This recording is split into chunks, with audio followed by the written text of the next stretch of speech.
Depuis le début du conflit entre Israël et le Hamas, l'or a déjà gagné 10%. Face à des crises mondiales, des conflits armés ou des tensions commerciales, l'or a toujours été considéré par les investisseurs comme une valeur refuge de qualité, un rempart contre l'instabilité.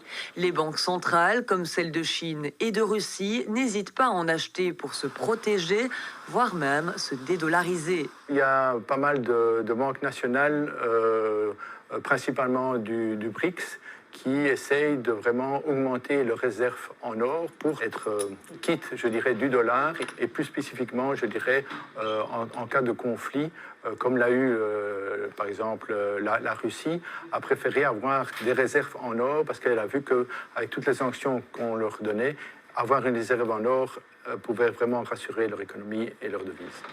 Et l'or semble tenir ses promesses. Début 2000, son once se négociait environ à 300 $. Aujourd'hui, elle flirte avec les 2000 $. Si la politique monétaire restrictive des banques centrales a eu un impact négatif sur l'or avec la hausse successive des taux d'intérêt, cet effet a rapidement été contrebalancé par les aspects géopolitiques récents. Et c'est vrai que quand on a vu les différentes crises, que ce soit 2008 avec la crise Lehman Brothers, avec la crise grecque et la crise de la dette en 2012, avec le Covid, etc., chaque fois, on a vu qu'il y avait une tendance, avec une consolidation certainement après, mais donc la tendance globale reste positive, ça reste défensif.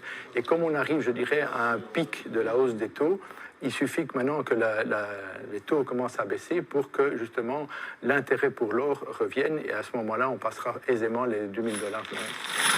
Il existe différentes façons d'investir dans l'or. Alors, faut-il acheter des pièces ou en lingots? Les deux se valent.